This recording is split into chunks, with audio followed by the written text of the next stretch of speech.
안녕하십니까. 중국을 알면 대한민국 현재 그리고 미래를 예측해 볼 수 있습니다. 중국 대해부 세 번째 시간입니다. 중국 공산당 정권의 가장 큰 특징 중에 하나는 모든 법이 인민을 위해 존재하는 것이 아니고 최고 용도자 한 사람을 위해 기능한다는 점입니다.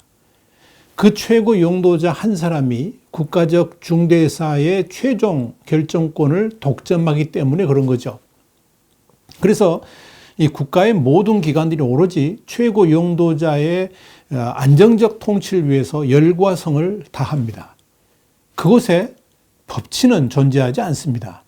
오직 통치자의 감정 기복과 또 정치 판단에 의해서 인민은 지배를 당할 뿐입니다. 그런 관점에서 문명은 법치죠. 그런데 인치는 반문명입니다. 캐나다 맥마스터 대학의 송재현 교수는 중국에서의 법이라는 것은 뭐냐? 인민을 위한 법이 아니고 최고 용도자를 위한 그런 법밖에 존재하지 않는다라고 단적으로 말을 합니다. 이건 권력이 한 사람한테 집중되어 있다 보니까 당연히 보편적 법 정신은 훼손된다는 거죠. 당연히 법을 수호하고 지켜야 될 사법기관들조차도 정치적 중립성은 이미 사라진 지 오래입니다. 중화인민공화국은 1949년 10월 1일 건국한 이래 철저하게 법치가 파괴된 전제적 1인 지배의 과정이었다. 이렇게 볼 수 있습니다. 중국을 돌아다니다 보면 거리 곳곳에 사회주의 핵심 가치라는 것, 이게 12가지 구호가 붙어 있습니다. 부강, 민주, 문명, 화해, 자유, 평등, 공정, 법치 이런 것들이 그겁니다. 중국의 헌법에도 자유, 인권, 법치 이걸 보편 가치로 내세우고 있습니다. 그런데 중국에 과연 그런 가치가 존재하느냐? 여러분 다 아시겠죠? 여러분 중국에서는 칠불강이라는 게 있습니다. 그러니까 뭐냐면 절대로 논해서는 안 되는 7가지, 이게 칠불강입니다. 이게 이제 7가지의 금지된 주제가 있다는 겁니다. 첫째가 보편가치, 두 번째가 언론자유, 세 번째가 시민사회, 네 번째 시민의 권리, 다섯 번째 중국 공산당의 역사적 과오, 여섯 번째가 권력층 자산 계급에 대한 거, 일곱 번째가 사법 독립, 이겁니다. 이 칠불광이 엄연히 존재함에도 불구하고 중국은 법치를 유난히 강조합니다. 더불어서 사법 독립을 중심으로 한 인민민주주의를 유독 앞세웁니다. 그러나 현실은 어떨까요? 경찰과 사법기관의 공정성은 이미 찾아볼 수가 없습니다.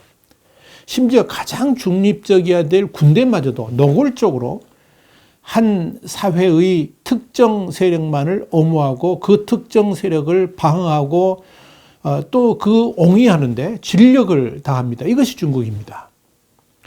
경찰이 권력의 충견이라는 말은 원래 중국에서 비롯됐다고 봐도 과언이 아닐 겁니다. 프롤레타리아 독재를 지향하는 공산주의는 군인과 경찰의 계급적 당파성을 강조합니다. 당이 총을 지배한다. 이 마오쩌둥의 원칙에 따르면 중국의 경찰과 군대라는 건 뭐냐? 공산혁명의 무력 기반이고 정권을 지키는 충견일 뿐입니다. 오직 중국 공산당은 경찰과 군대만으로도 부족해가지고 특별법을 통해서 인민을 통제하는 특별기관마저도 만들었습니다. 송재현 교수는 미국의 역사학자 폴 스미스의 관찰을 인용해가지고 이렇게 썼습니다. 구패, 그러니까 우리가 흔히 말하는 옛날의 적패, 이게 구패죠. 구패의 혁파를 내걸고 등장한 중국의 북송, 그러니까 북종나라 송, 그래서 북송이죠. 960년에서부터 1127년까지 존재했던 북송인데요. 이 북송의 신진 세력은 권력 투쟁의 과정에서 대체로 5가지의 단계를 거쳐갔다라고 말합니다. 첫 번째가 파죽지세로 정권을 탈취한 후에 주요 정부기관을 점령한다. 두 번째는 역사적 선례가 없는 정체불명의 특별기관을 창설한다. 세 번째, 무리한 비상수단을 써서 정적을 제거한다. 네 번째, 저항 세력의 무력화를 위해서 집요하게 추종 세력을 규합한다. 다섯 번째, 정변의 합리화를 위해서 황권, 그러니까 임금의 권리, 황권의 절대화를 꾀한다. 이겁니다. 이런 권력투쟁의 5단계는 좌파 정권을 세운 나라들에게서 쉽게 찾아볼 수가 있습니다. 그게 교과서 같이 되어 있는 거죠. 수단과 방법을 가리지 않고 일단 정권을 탈취합니다. 여기에는 혁명이라는 명분을 붙입니다. 구악을 철폐하고 새로운 시대를 열기 위함이라는 거창한 명분도 붙입니다. 그런 다음에 곧바로 특별기관을 만들어서 국민 통제에 나섭니다. 여기서 당연히 뒤따르는 것이 뭐냐? 편가르기입니다. 우리 편이 아니면 무조건 반대편이고 적입니다. 청산 대상이 됩니다. 그리고 비판의 대상으로 전락해버리는 겁니다. 그리고 곧바로 정적 제거에 나섭니다. 국민들에게 과거의 권력자들과 세력자들이 구악에 물든 이들이라고 호도를 하면서 적폐를 청산해야 된다라고 주장을 합니다. 이 과정에서 이런 구악 세력을 척결하기 위해서 입법과 사법기관들을 장악합니다. 그리고 그들을 앞세워가지고 소위 인민재판식 정치학살을 자행합니다. 당연히 이런 신권력의 독재적 행태에 저항하는 세력들이 돌출하게 됩니다. 그럴 때 이들을 제압하기 위해서 추종 세력들을 규합하는데 이들을 소위 시민 권력이라고 포장하면서 여론을 주도해 갑니다. 그리고 나서 이미 권력의 1인자가 된 최고 통치자를 우상화합니다. 그래서 중국은 마오쩌둥 우상화를 한 것이고요. 그래서 마오쩌둥 보유국이라 그러면서 자랑스러운 통치자로서 이미지를 만들어가는 겁니다. 어디서 많이 듣던 이야기죠? 자, 여기서 주목할 건 뭐냐? 특별기관의 창설입니다.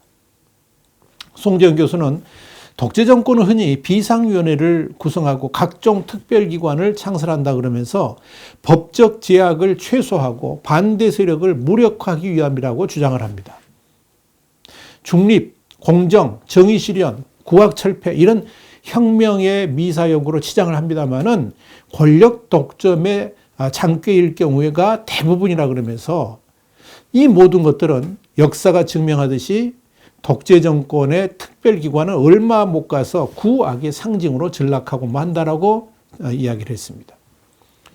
중국은 이 문화혁명 과정에서 정부 조직 밖에다가 특별기관들을 만들어가지고 큰 권력을 행사하도록 했습니다. 중국 공산당 중앙의 핵심에서 비상대권을 행사한 중앙문혁소조하고 또 전국에서 지방행정의 정권을 장악했던 혁명위원회가 대표적입니다. 마오쩌둥은 그렇게 비상특별기관을 통해서 권력을 행사했습니다. 또 특별법도 만들었습니다. 무슬림의 종교 행위를 제약하는 특별법도 있고요. 과거의 한 사건만을 특정해가지고 표현의 자유를 제약하는 특별법도 있습니다. 쉽게 표현하자면 우리나라로 표현하자면 5.18 특별법 이런 것들이 거기에 해당되는 겁니다. 중국은 결국 최고 영도자의 명령, 그러니까 지임의 명령이 곧 특별법이 돼버리는 전제주의라고 할 수가 있습니다. 대통령의 뜻이 곧 법으로 만들어져 가지고 언론, 집회, 결사, 양심의 자유 같은 보편 가치를 손쉽게 파괴해버리는 겁니다. 이렇게 완전히 최고 영도자가 사법기관의 특별기구까지 장악하고 나면은 그다음부터 자신들이 마음대로 만든 법을 통해서 반대파를 제압해 나갑니다. 여러분, 중국에도 내로남불이 있습니다. 자신들의 편에게는 한없이 관대합니다만 반대파에게는 가혹하리만치 엄격합니다. 자기 편의 들보는 덮어주고 반대편의 티끌은 처벌한다는 겁니다. 겉으로는 의법 통치를 가장합니다만 독재 정권의 법률 행위는 편파적이고 파당적입니다. 부조리하고 비논리적입니다. 독재자는 법의 보편성, 공정성, 합리성을 무너뜨립니다. 법치의 파괴가 바로 독재의 시작입니다. 송재현 교수의 지적이 그렇습니다. 사법적 내로남불을 학술용어로는 선택적 법 집행이라 이렇게 말을 합니다. 한비자가 제시했던 이 전제군주의 통치술입니다. 이런 선택적 법 집행이 오늘날 중국 공산당의 통치술입니다. 여기에 중국은 국정의 효율화를 위해서 민주집중제를 실시하고 있습니다. 입법부와 행정부를 하나로 묶는 거죠. 이걸 의행합일, 의회와 행정의 합일, 그래서 의행합일입니다. 이렇게 말을 합니다. 의행합일. 우리나라로 비하자면 국회는 대통령이 정한 대로 그대로 입법하고 행정부가 원하는 대로 다 해줍니다. 거수기 역할만 하는 거죠. 통법부 역할을 하는 거죠.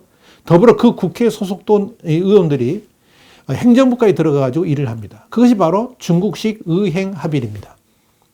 여기에 사법부는 당연히 행정부의 시녀가 되는 거죠. 중국에서의 사법부란 최고 용도자가 원하는 대로 판결을 해줍니다. 법 위에 최고 용도자가 존재하기 때문이죠. 법 위에 공산당이 존재하는 거죠. 이런 관점에서는 사법부와 행정부의 일체화라고도 또 할 수 있습니다. 그것이 바로 민주집중제입니다.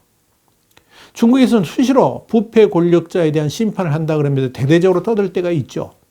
그러나 그렇게 법 집행의 대상이 되는 사람들은 거의 대부분이 최고 용도자 또는 행정부의 눈밖에 난 사람들이 대부분입니다. 사실 중국의 당과 관과 군 고위직의 30% 이상이 부패 혐의가 있다고 합니다. 그것도 아주 좋게 봐서 그 정도입니다. 그런데 그들이 다 처벌 대상이 되는 건 아닙니다. 그러나 그들 가운데 최고 용도자의 눈밖에 나는 순간부터 그들은 엄격한 법 집행의 대상이 됩니다. 그러니까 고위 관료를 포함한 소위 권력자들이 당 중앙의 눈치를 보면서 충성하지 않을 수가 없는 거죠. 이것이 중국 공산당이 권력을 잡고 또 유지하는 방식입니다.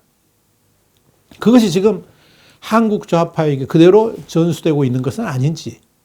아니, 한국의 좌파 정권이 중국식 권력 장악 방식, 그리고 그 권력 유지 방식을 그대로 배워가지고 답습하고 있는 것은 아닌지 생각을 해보게 됩니다. 자, 그래서 중국을 알면 한국의 좌파가 보인다고 말하는 겁니다. 더 이상의 언급은 생략하겠습니다. 와이타임스 중국 분석 세 번째 시간, 다음 시간에 또다시 이어서 말씀드리도록 하겠습니다.